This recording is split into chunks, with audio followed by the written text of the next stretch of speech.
para que todos podamos saber las cosas que a todos nos importan en una sociedad democrática.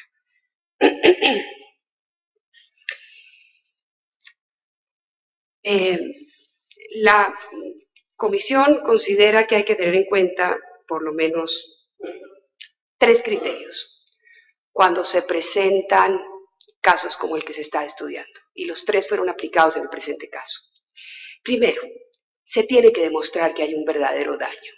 Cuando en ejercicio de la libertad de expresión, no solo individual, sino colectiva, social, cuando se informa a la sociedad sobre un dato que tiene que ver con la vida privada, con el derecho a la privacidad de un funcionario público, de un alto funcionario público, ese funcionario público tiene que demostrar que esa publicación le produjo un daño. Cuando no hay daño, cuando ya está en el dominio público, cuando todos sabemos de lo que se está hablando, o cuando el funcionario público consintió esa publicación, cuando la consintió de manera expresa, porque entrega la información, o cuando la consiente de manera implícita, en un bazar popular, en un lugar en donde el presidente está haciendo, digamos, actividades de gobierno, sale a bailar con unas niñas muy bonitas y muy atractivas y que bailan divinamente bien, lo toman los periodistas presentes y luego el presidente reclama violación del derecho a su intimidad por violación del derecho a su imagen, porque esas imágenes han sido proyectadas. Ahí no hay ningún daño, fue el presidente quien se sometió expresamente a que lo filmara. Entonces lo primero que tiene que demostrarse es que hay daño, y no hay daño cuando está en el dominio público o cuando la persona consiente, expresa o implícitamente, porque no tiene expectativa de privacidad, porque sabe que lo están grabando o que la información que está produciendo puede circular, entonces de esa manera hay un consentimiento, ahí no hay daño. El segundo gran elemento que creemos que hay que tener en cuenta y que lo ha dicho la Corte Europea varias veces, particularmente en el caso Sunday Times, es cuando se valora una publicación que contiene datos de la vida privada, pero también datos de la vida pública, o que contiene datos de la vida privada que pueden afectar lo público. No se puede descontextualizar cada frase. Lo que hay que hacer es comprender esa información de manera sistemática. ¿Cómo se podría discutir, por ejemplo, las amenazas de muerte contra el hijo del presidente sin decir que el presidente tiene un hijo por fuera del matrimonio? Hay informaciones que están estrechamente relacionadas y es ficticio y es artificial separarlas. Ese es el segundo criterio que nosotros creemos que es muy importante tener en cuenta. Y el tercer criterio, que es el gran criterio, que es el gran criterio, que es el gran criterio, que es el gran criterio, que es el gran criterio, que es el gran criterio, que es el gran criterio, que es el gran criterio, que es el gran criterio, que es el gran criterio, que es el gran criterio, que es el criterio maestro, digamos, es la pieza clave en todos estos casos. Hay que verificar si la información es de relevancia pública.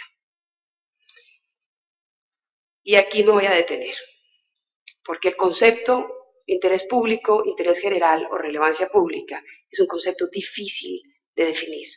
Es uno de los conceptos más importantes de la filosofía política contemporánea, del derecho constitucional contemporáneo. Es un concepto fundamental en derecho civil hoy en día, pero es un concepto muy difícil de definir. Voy a empezar por una primera regla que tiene que ver con cómo comprendemos ese concepto. Y la saco de la doctrina y la jurisprudencia del Tribunal Europeo.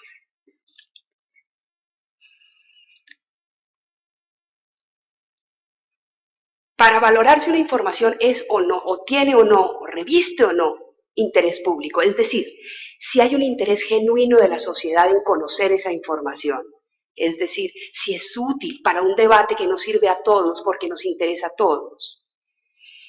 Es muy importante tener en cuenta el factor subjetivo, es decir, a quién se refiere la información.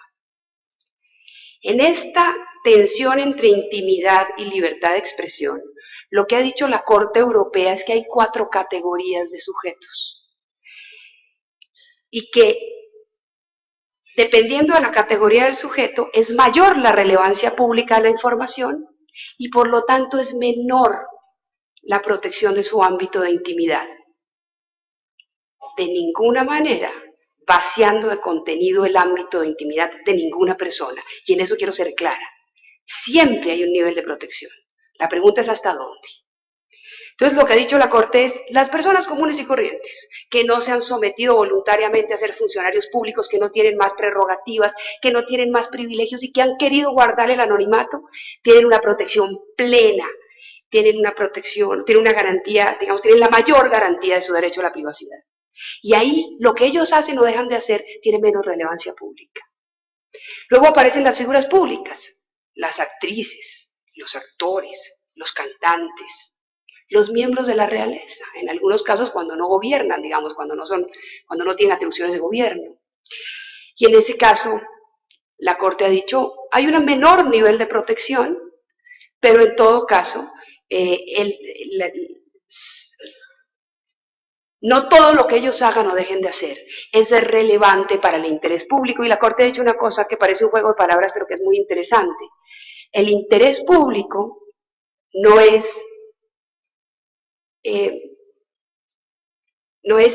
el interés que el público tenga, morboso en conocer cierta información. Es el interés sobre lo público en el sentido más noble de la palabra, más importante de la palabra. Entonces, no basta el interés morboso sobre con quién salió una u otra cantante para publicar esa información. Este es el caso de Carolina de Mónaco ante la Corte Europea de Derechos Humanos. Hay un tercer nivel de protección, que es los funcionarios públicos en general. Como los funcionarios públicos tienen enormes prerrogativas, los funcionarios públicos pueden decir quién se va a la cárcel y quién no se va a la cárcel. Pueden definir cuáles son las normas que nos van a gobernar a todos. Definen el alcance de nuestros derechos, administran los servicios públicos, administran los gastos públicos. Pues claro que lo que hacen nos importa. Y cuando lo que hacen en su vida privada puede tener un impacto en eso que legítimamente nos importa, tenemos derecho a conocerlo. Pero hay un cuarto nivel, que es el de lo que la Corte denomina los políticos, y ese es el nivel de este caso, el presidente de la República. Los que se han sometido a la búsqueda de la confianza pública para acceder a través de elecciones a los más altos cargos de representación popular. Son los que menos protección tienen de su derecho a la intimidad. Y en este caso, nosotros consideramos que es muy importante tener en cuenta que hay por lo menos 5 circunstancias en las cuales la información sobre esos funcionarios, los políticos, los que apelan a nuestra confianza, los que tienen el mayor poder porque les hemos dado esa confianza. Hay por lo menos 5 circunstancias que entendemos nosotros que son pacíficas en la doctrina, en las cuales la información sobre su vida privada es de relevancia pública. Esas 5 circunstancias serían las siguientes.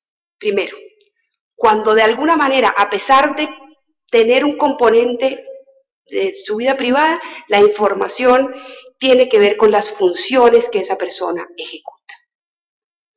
Por ejemplo, el incremento patrimonial no justificado de un funcionario público. El patrimonio hace parte de su privacidad, pero ese incremento patrimonial no justificado, pues, si la persona solamente tiene ingresos a través de la presidencia de la República, pues tiene un enorme interés público porque está relacionado directamente con el ejercicio de sus funciones, a pesar de que nos referimos a un tema privado, que en otro caso no podría ser publicado. Segundo, cuando se refiere al incumplimiento de un deber legal como ciudadano, por ejemplo, el no pago de impuestos, o por ejemplo, el no reconocimiento de un menor, que es algo que ha sido alegado en este caso desde el fuero interno, internamente.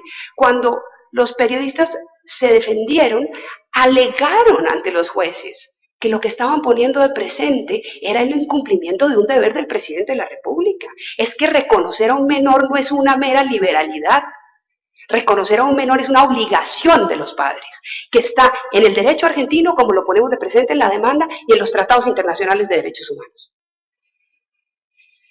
Tercero, cuando se presenta en esa información un dato relevante sobre la confianza depositada en el funcionario, por ejemplo, una inconsistencia radical entre su discurso público y la postura y sus prácticas privadas. Cuando una persona en el discurso público apela a ciertos valores y convoca a una parte de la comunidad porque dice defender ciertos valores, y luego en su vida privada hace todo lo contrario y traiciona los valores que él dice defender, por los cuales lo van a elegir, presidente, le pido 2 minutos más. Los tiene, señora relatora. Gracias. Cuando traiciona esa confianza, cuando hay un dato de su vida privada que nos permite entender que se está traicionando esa confianza por la cual lo vamos a elegir o lo elegimos, también esa información es de relevancia pública. Es de interés público la información sobre la competencia y las capacidades de un funcionario para ejercer sus funciones. Por ejemplo, la información sobre una grave enfermedad del presidente, como lo dijo también la Corte Europea en el caso de Ediciones Plon contra Francia.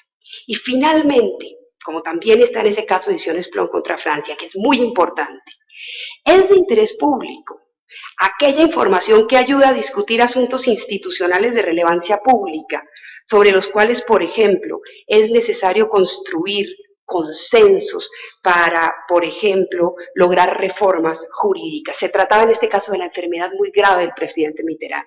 Mitterrand había estado enfermo durante 10 años y a su muerte su médico escribe la historia de la enfermedad. Y se prohíbe la publicación en Francia.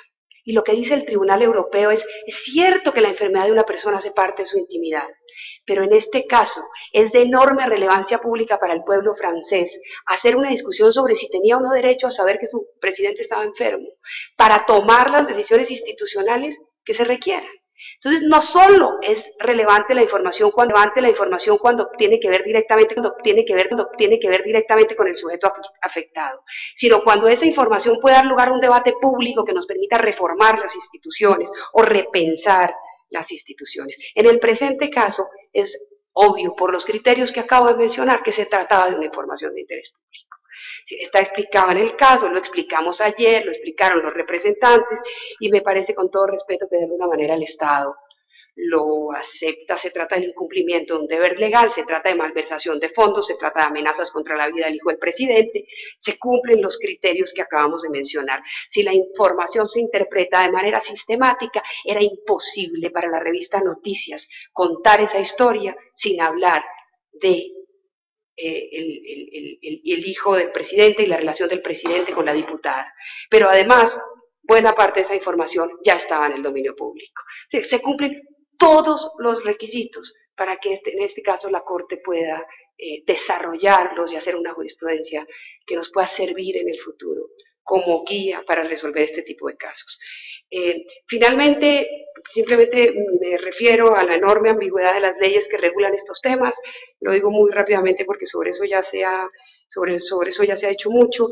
Consideramos que un régimen de esta naturaleza, un régimen ambiguo, genera una enorme incertidumbre, y consideramos que la incertidumbre solo genera autocensura, y que la autocensura es mala para todos, es mala para el gobierno y es mala para la sociedad política.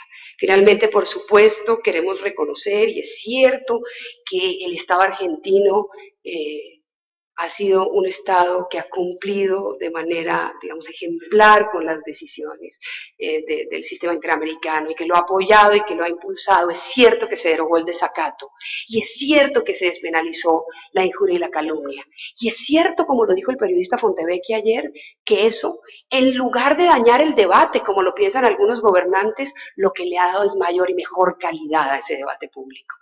Pero hay tareas pendientes. Y una de esas tareas pendientes tiene que ver con el periodismo de investigación, cuando encuentran datos de la vida privada que, por alguno de los criterios que yo he mencionado, son relevantes para la sociedad. Como lo dije ayer, los periodistas de investigación y la sociedad política y todos nosotros tenemos derecho a saber si ese trabajo de investigación está protegido por la Convención Americana.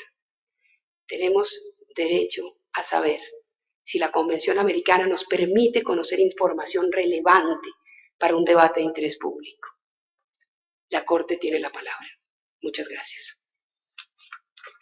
Muchas gracias a la relatora sobre libertad de expresión y a la Comisión.